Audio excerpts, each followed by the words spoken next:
You're listening to the We Are Libertarians podcast network. Find all of our shows at wearelibertarians.com.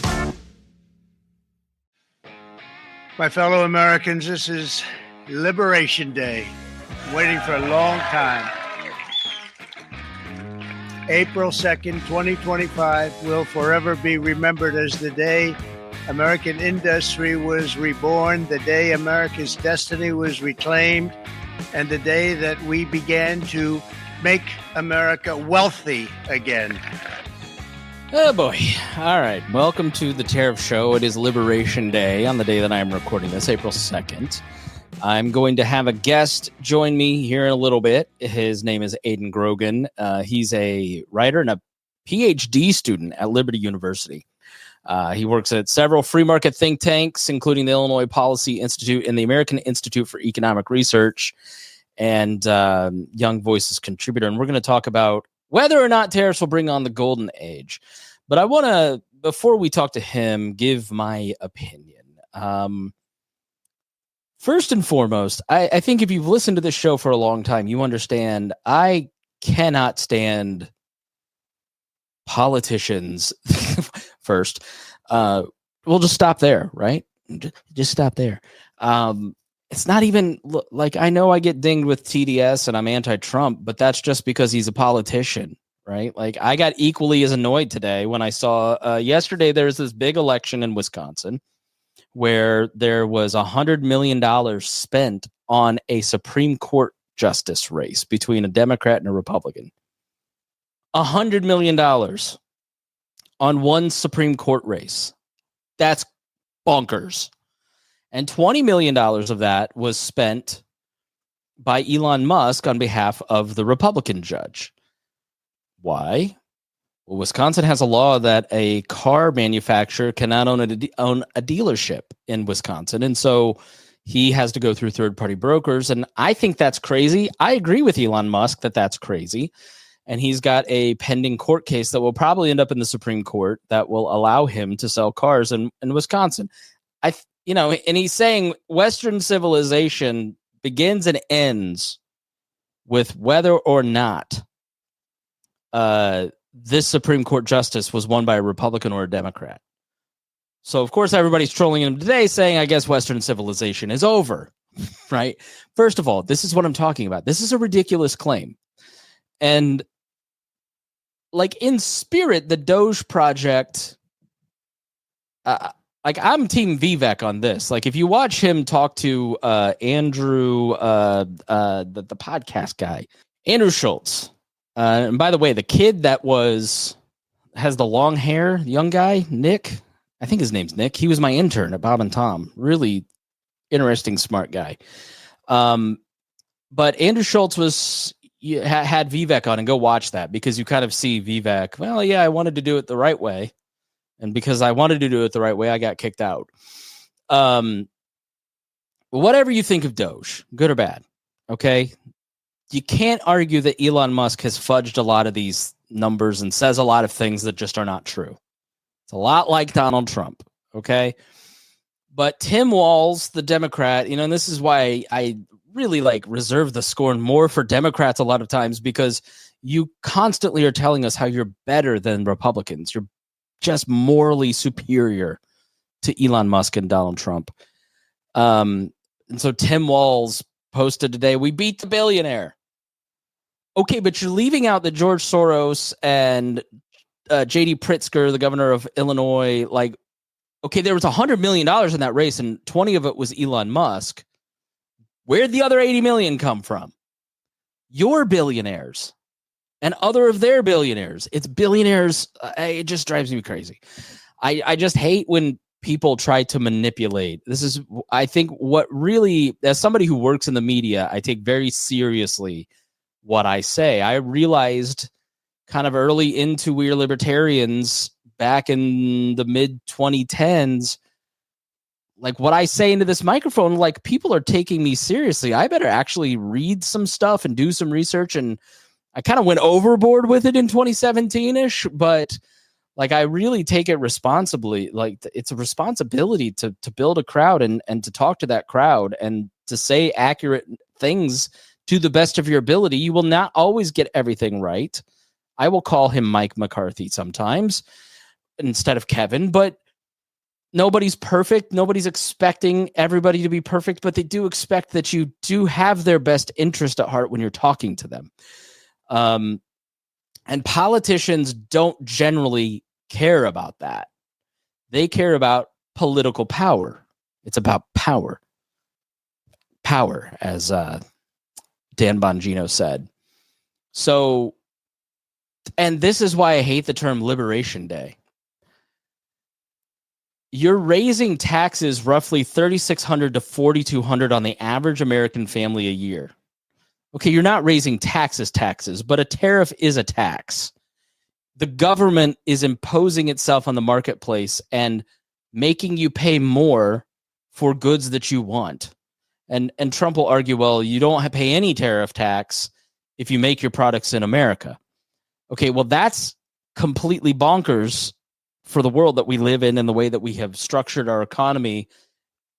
And investment is coming back to America in certain ways, but like he's taking credit for Eli Lilly. He's taking credit for another car plant being built. I think Honda is increasing the amount of cars made here in some form or fashion.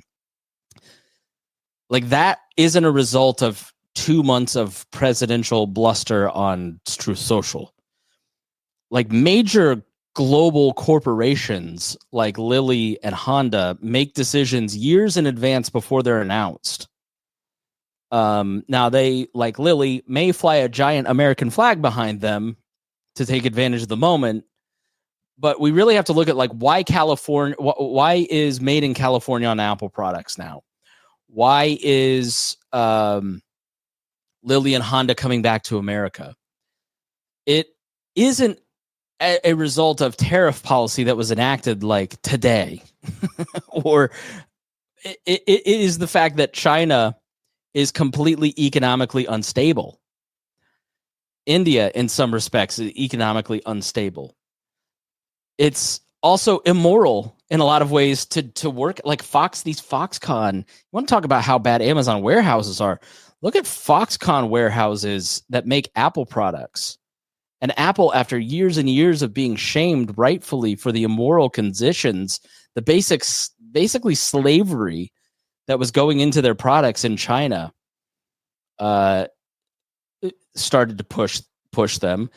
And then the turn towards greater authoritarianism and the instability and lack of safety of operating as Americans in China started to turn that around too. You know, government confiscation of things like Jack Ma's company.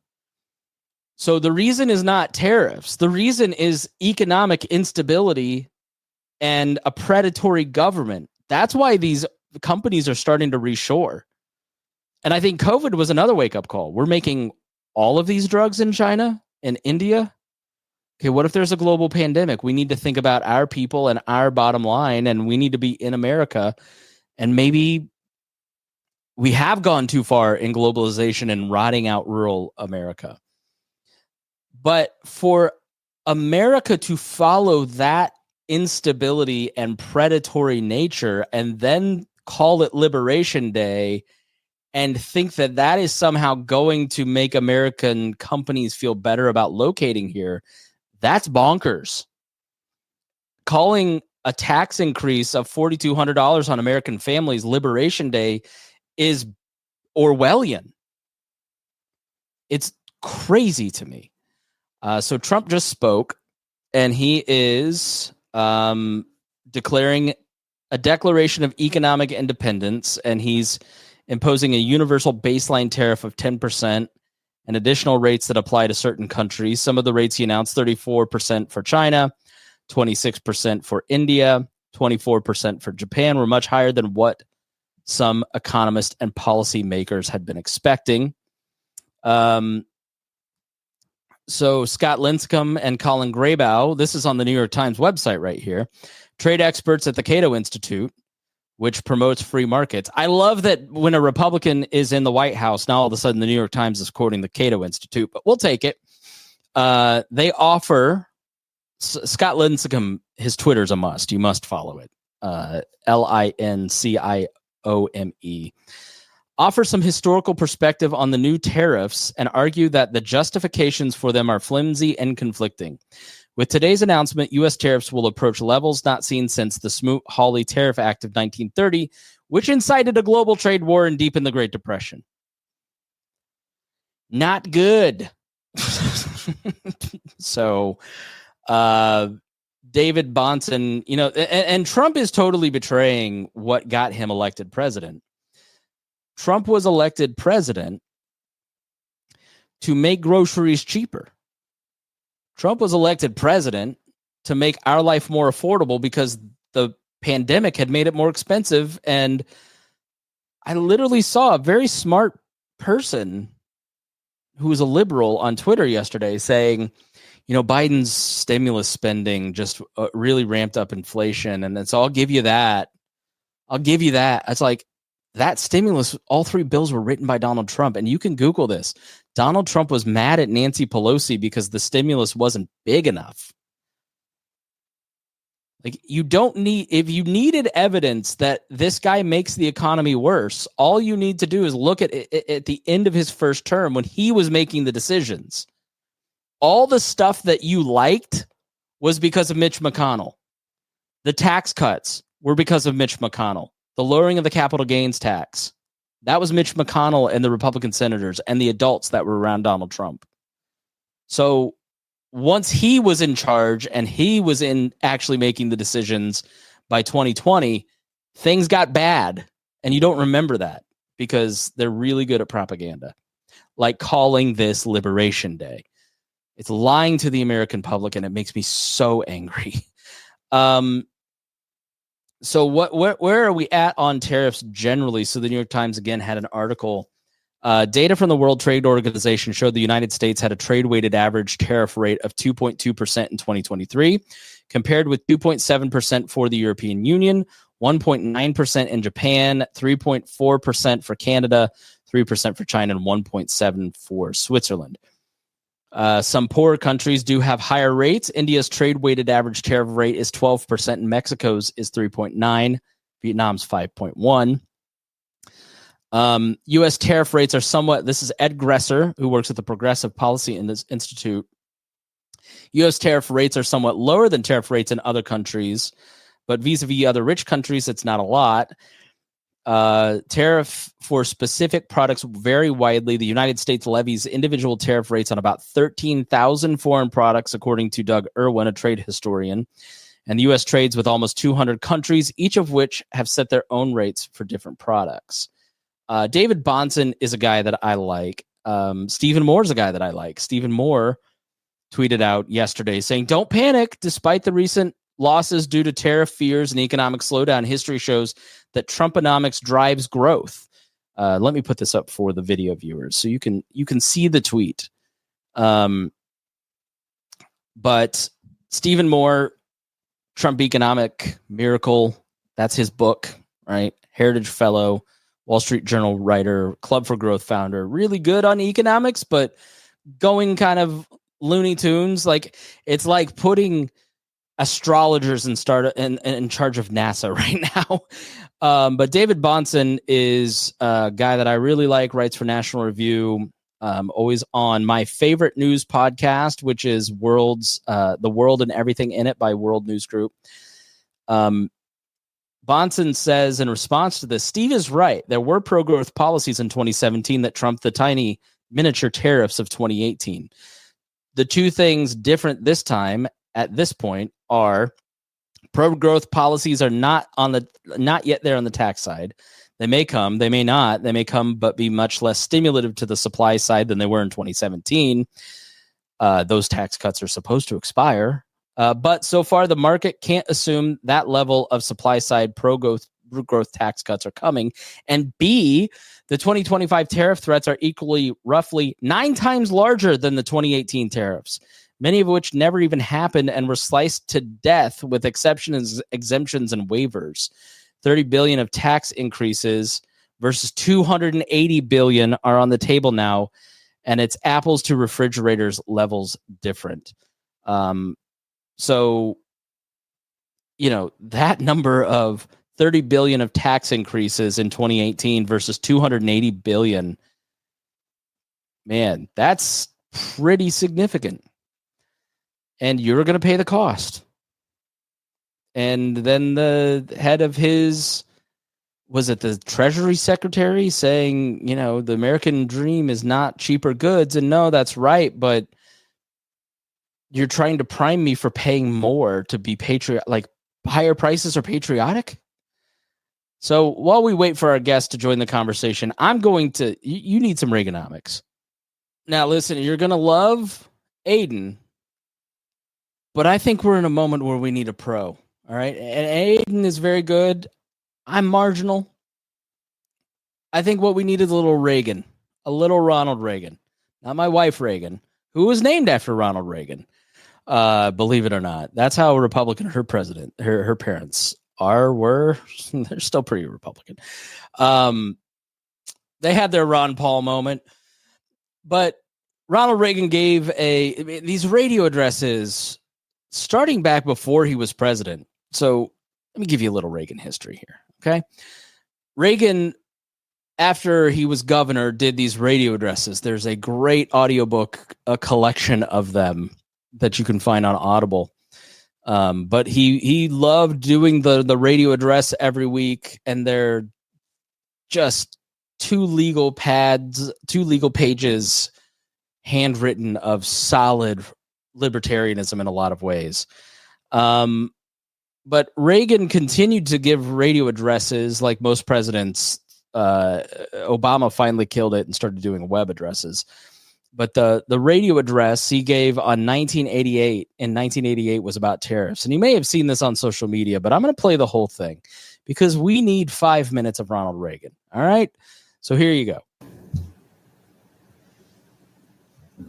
My fellow Americans, this week as we prepared for Thanksgiving, Canada held an important election, and I'm pleased to again send my congratulations to Prime Minister Mulroney. One of the important issues in the Canadian election was trade, and like our own citizens earlier this month, our neighbors have sent a strong message rejecting protectionism and reaffirming that more trade, not less, is the wave of the future. Here in America, as we reflect on the many things we have to be grateful for, we should take a moment to recognize that one of the key factors behind our nation's great prosperity is the open trade policy that allows the American people to freely exchange goods and services with free people around the world. The freedom to trade is not a new issue for America. In 1776, our founding fathers signed the Declaration of Independence, charging the British with a number of offenses, among them, and I quote, cutting off our trade with all parts of the world, end quote. And that same year, a Scottish economist named Adam Smith launched another revolution with a book entitled The Wealth of Nations, which exposed for all time the folly of protectionism. Over the past 200 years, not only has the argument against tariffs and trade barriers won nearly universal agreement among economists, but it has also proven itself in the real world, where we have seen free trading nations prosper while protectionist countries fall behind. America's most recent experiment with protectionism was a disaster for the working men and women of this country. When Congress passed the Smoot-Hawley Tariff in 1930, we were told that it would protect America from foreign competition and save jobs in this country. The same line we hear today. The actual result was the Great Depression, the worst economic catastrophe in our history. 1 out of 4 Americans were thrown out of work. 2 years later, when I cast my first ballot for president, I voted for Franklin Delano Roosevelt, who opposed protectionism and called for the repeal of that disastrous tariff. Ever since that time, the American people have stayed true to our heritage by rejecting the siren song of protectionism. In recent years, the trade deficit led some misguided politicians to call for protectionism, warning that otherwise we would lose jobs. But they were wrong again. In fact, the United States not only didn't lose jobs, we created more jobs than all the countries of Western Europe, Canada, and Japan combined. The record is clear that when America's total trade has increased, American jobs have also increased. And when our total trade has declined, so have the number of jobs. Part of the difficulty in accepting the good news about trade is in our words. We too often talk about trade while using the vocabulary of war. In war, for one side to win, the other must lose. But commerce is not warfare. Trade is an economic alliance that benefits both countries. There are no losers, only winners, and trade helps strengthen the free world.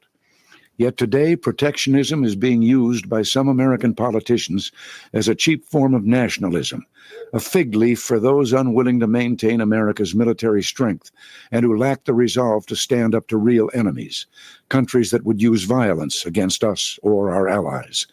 Our peaceful trading partners are not our enemies. They are our allies.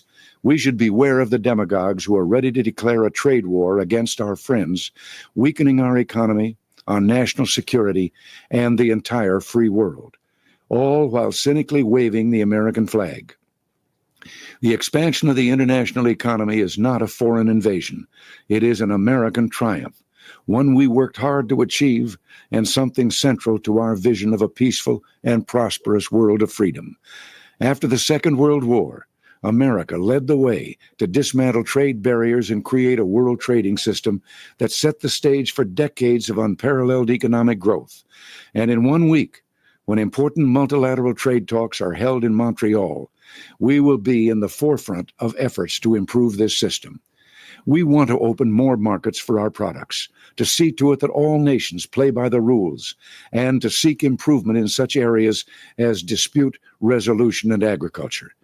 We also want to bring the benefits of free trade to new areas, including services, investment, and the protection of intellectual property. Our negotiators will be working hard for all of us.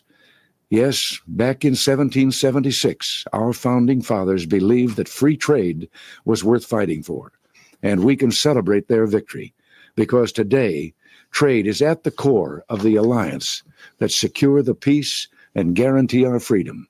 It is the source of our prosperity and the path to an even brighter future for America. Until next week, thanks for listening, and God bless you. Hell yeah, Ronnie. Get him. I guess I would just end before we get to the interview with this. My co-host on the Pat Down, Dion, just always, we were having a conversation because I was like, look, it was after the Super Bowl halftime show thing. I'm like, I don't think these people that I'm friends with are racist. And yet every time there's anything that is non-white, they're against it. But I don't think that they're racist. And he's like, but look at the evidence. What does the evidence tell you is what Dion said to me. And that has kind of been ringing in my ears for so long. What does the evidence tell you? And I think it's a great way to cut through the nonsense. What does the evidence tell you about American life? Okay, we are the most successful country economically in the history of the world. And we did it. Well, the Romans did it through slavery, and Americans did it through slavery for a period of time. But economics and war eventually liberated. I mean, the moral right side won out on that eventually. But America's economic system has helped, open trade has helped feed the world. And yeah, and our guest today kind of starts to fight the notion that globalization punishes rural communities. And I think it's a really interesting argument. So stay tuned for that. But what does the evidence tell you? Smoot-Hawley goes into place and there's a Great Depression. Okay, well, that's one piece of evidence. America has had less tariffs on its trading partners than other countries. We are more successful than those people. India has had more tariffs than other countries on its country. What does the evidence tell you? They're poorer than Americans. So what does the evidence tell you is something that I would just say, ask yourself that. What does the evidence tell me? Like, I can't tell if Donald Trump's racist or not. What does the evidence tell you? Who does he cater to? What does he say?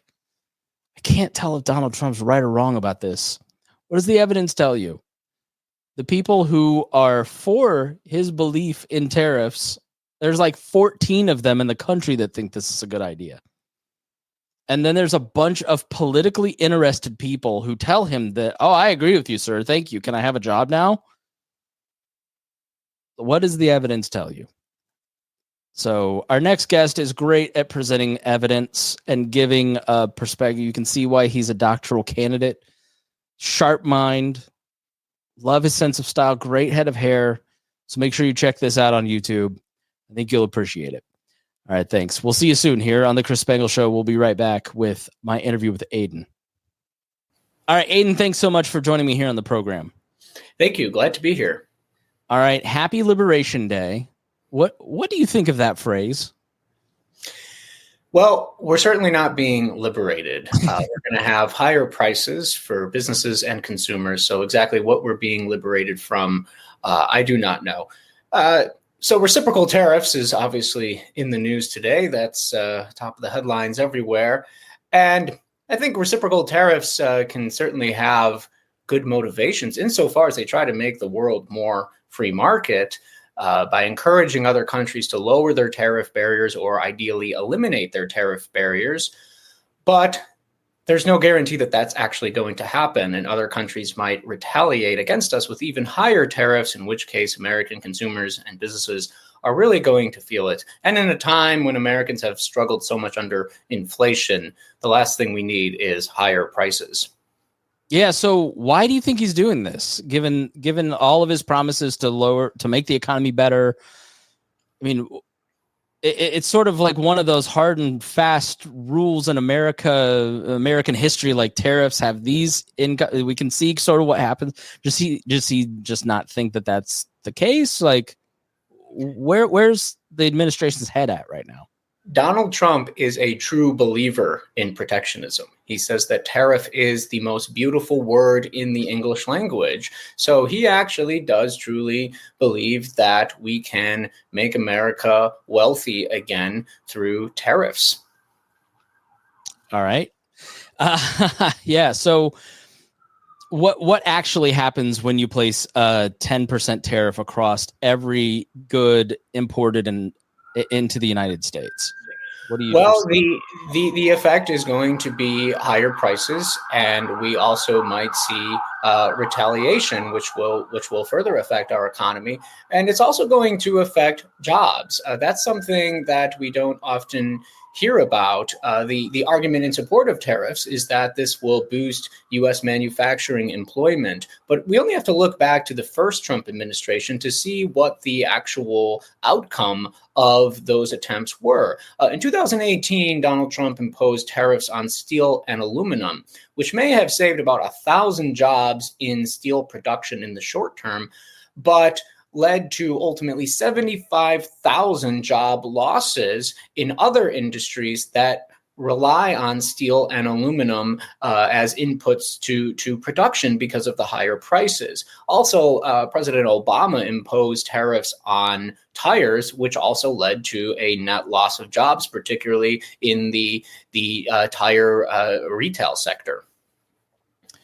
Yeah, and a lot of this is being done under the guise of national security as well. The fentanyl crisis. There's like 3 or 4 different working theories that he pushes on why Canada.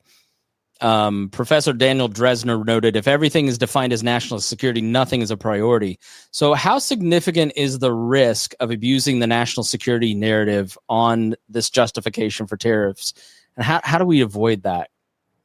There's a huge risk. So free traders going all the way back to Adam Smith have recognized that national security is very important, and it is a legitimate exception to free trade. In The Wealth of Nations, Adam Smith wrote that defense is of much more importance than opulence. But as you said, if everything is national security, then ultimately nothing is national security. And if you're going to have a tariff regime, particularly one that emphasizes national security, you incentivize a lot of firms and their lobbyists to push for tariffs that ostensibly will protect U.S. national security. So we've seen Senator Marco Rubio, prior to becoming the Secretary of State, arguing that sugar is necessary for U.S. national security. Of course, he was a senator from Florida, where so much of our domestic sugar production is located. So you can see that confluence between lawmakers and certain industries who are trying to implement protectionist measures that will safeguard their own economic interests, often at the expense of the American people at large. Yeah. So, man, I guess I want to ask about the political side of this, and you may not be that guy, but I've watched so many Republicans who have spent so many years quoting Ronald Reagan, like a Marco Rubio, who's like an original Tea Party guy, take a turn on this stuff. Like, is it spinelessness? Is it I think differently about it? I went to the rural America and I heard them. Like, what do you think of the motivation for a lot of these politicians is? How should we like kind of break this down and think about it? Well, I think there is a pervasive narrative about free trade and globalization that is wrong. The narrative is that the U.S. manufacturing base has been gutted, outsourced, decimated, etc. But in reality, U.S. real manufacturing output has continued to grow while manufacturing employment has declined. And that was a consequence of productivity gains through automation, artificial intelligence, and information technology. Actually, only a small minority of the manufacturing jobs went overseas to countries like China, Japan, or down to Mexico.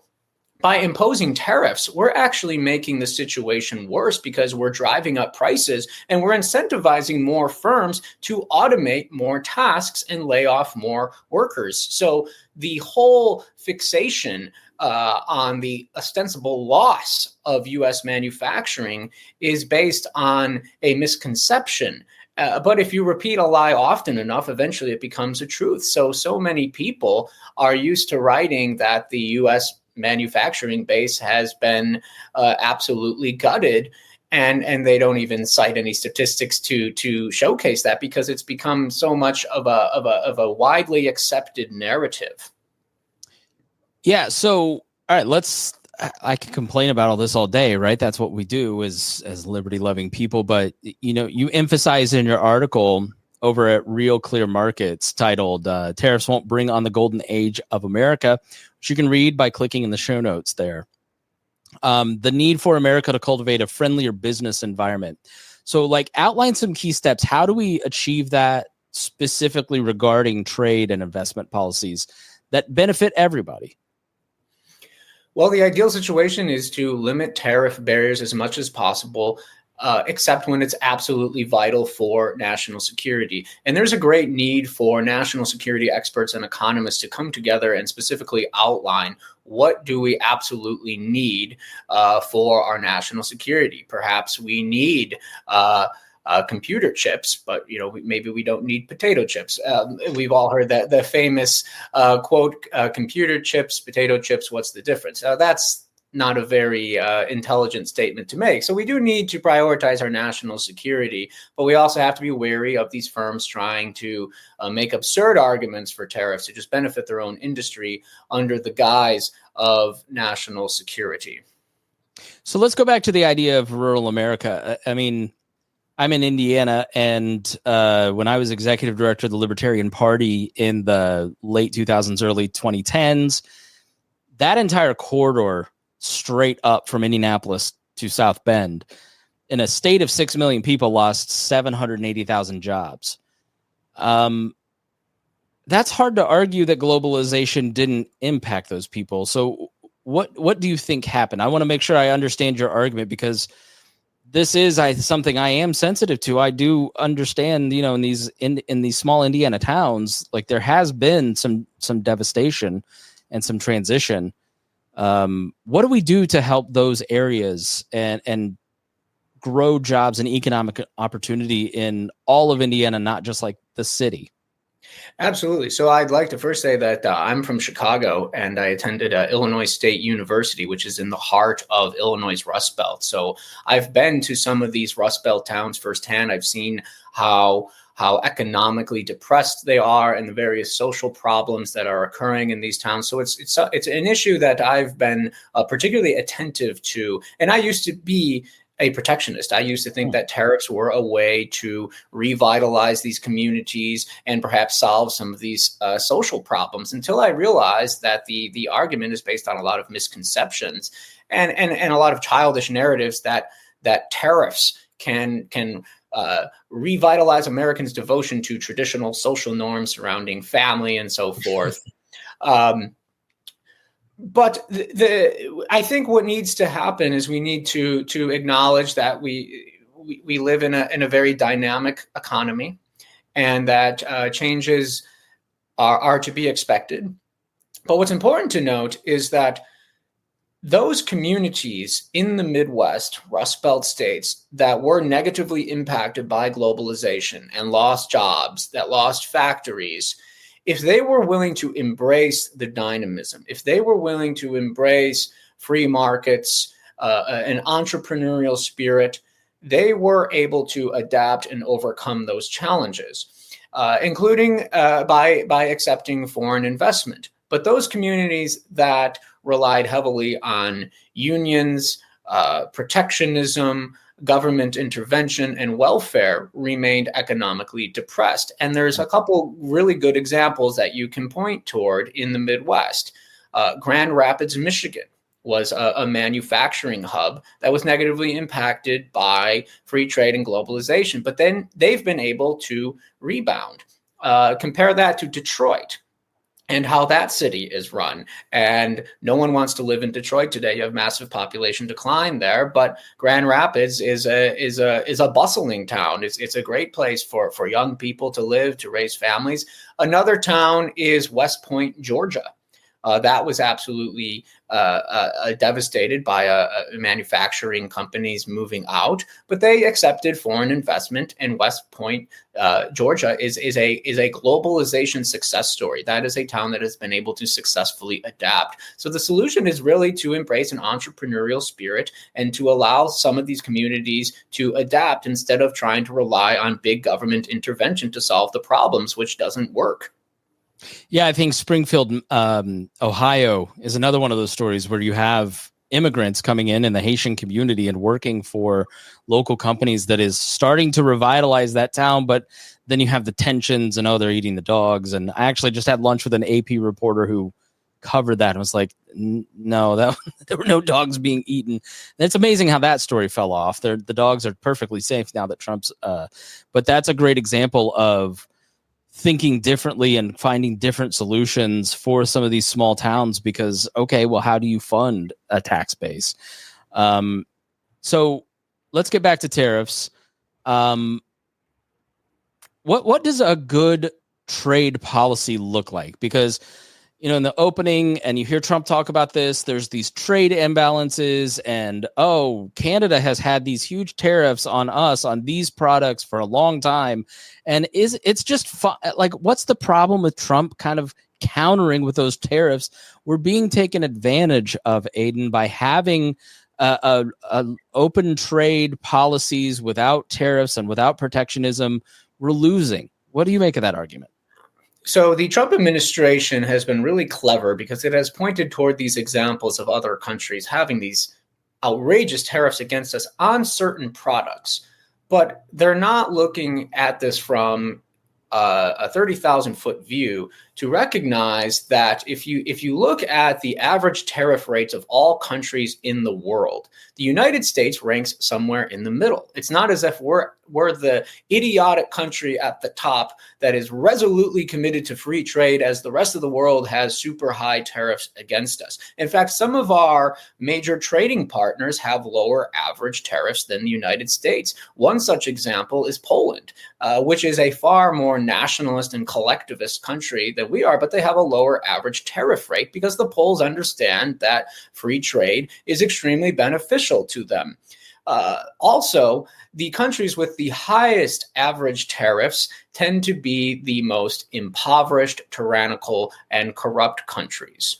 So we have to look at this from a different perspective and not just concentrate on a few of these outrageous tariffs against the United States. And again, reciprocal tariffs may have good intentions, and only time will tell if reciprocal tariffs succeed in bringing down other countries' tariff rates against the United States, but it's going to lead to problems if these countries retaliate by implementing even higher tariffs.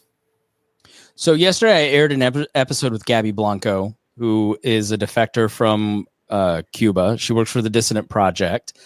And at the end of our episode, she said tariffs are kind of good because why should we have open trade with Cuba, which is this murderous regime?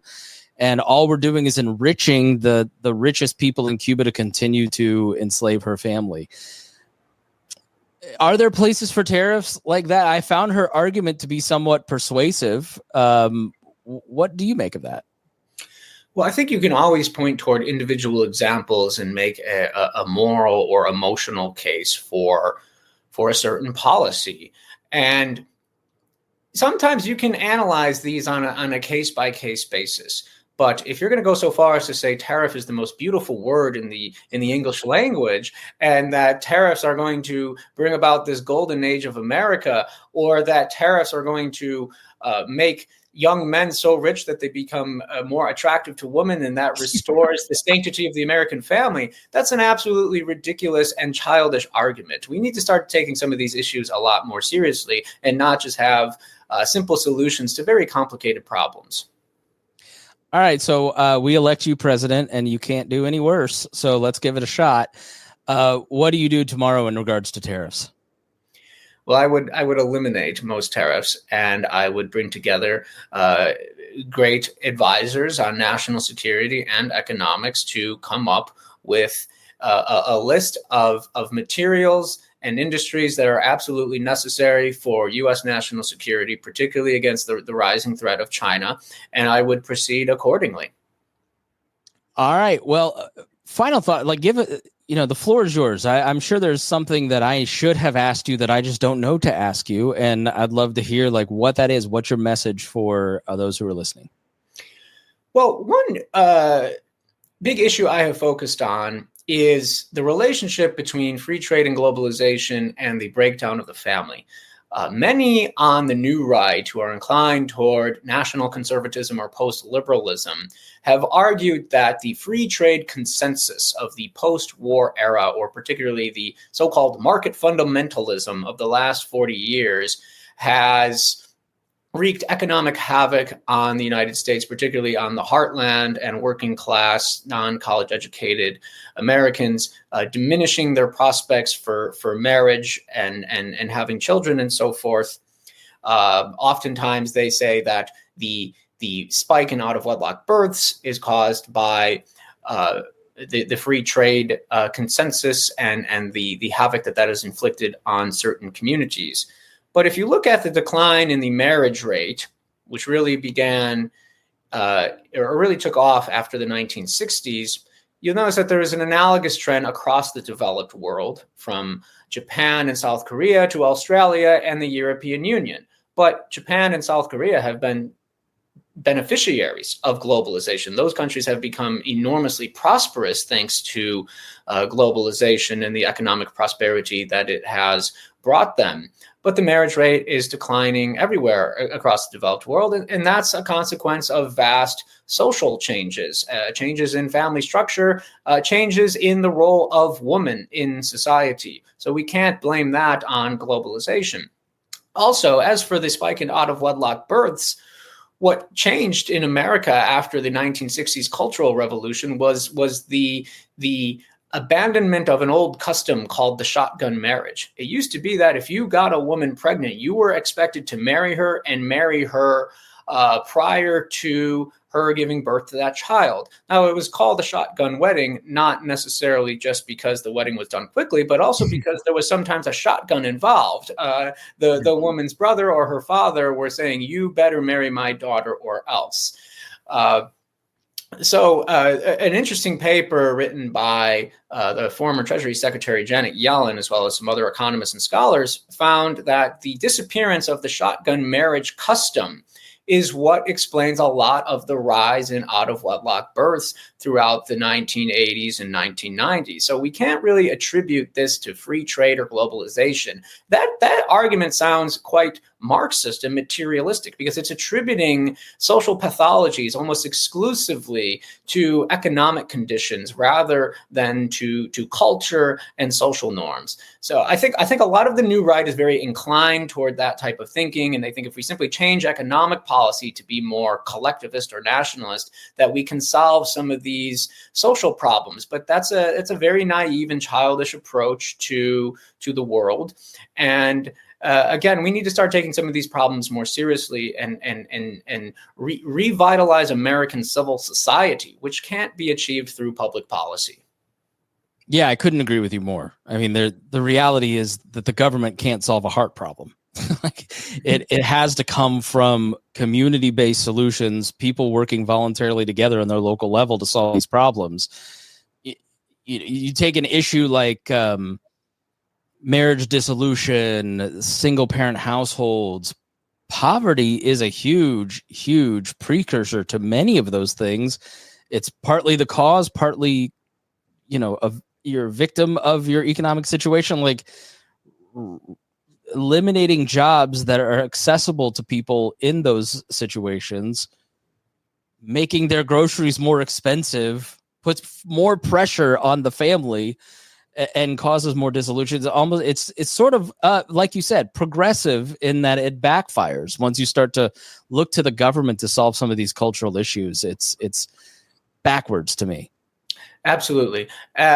Russell Kirk, the author of The Conservative Mind, said that one of the chief principles of the conservative is prudence, which means we have to consider the broad effects of anything that we do in policy. We can't just consider its short-term effects. We also have to consider its long-term effects. So with tariffs, there's always unintended consequences. And oftentimes those unintended consequences cause a lot more damage than any short-term good they may bring about. All right, Aiden, I like the cut of your jib. Where can I follow you? Where can I learn more about what you're writing? You can follow me on X at Aiden Grogan. That's AIDANGROGAN. You could also visit the American Institute for Economic Research at AIER.org or thedailyeconomy.org, and I have several articles that are posted there. All right. And you got great hair. If you're listening on audio, you're missing out. Check the clips on social media or on our YouTube channel. Aiden, it's like a pompadour almost. What can I say? It's I don't know, very, very 1950s look. I think we need to bring back the old genteel conservatism. All right. Well, we're looking a little sloppy out there these days. Oh, believe me. Yeah, I know exactly what you mean. My wife saw photos of libertarians the other day and said, "Oh my goodness, does anybody own a coat?" All right, Aiden, thanks so much for joining us here on the show. Thanks for having me on. And thank you for joining me. If you learned something, if something was thought-provoking, if you just want to convince one of those lib or NatCon friends that you've got, send them this episode. That's the best way to help a podcast grow, is to share it with your friends. So and thank you, listener, for joining me here on The Chris Spangle Show.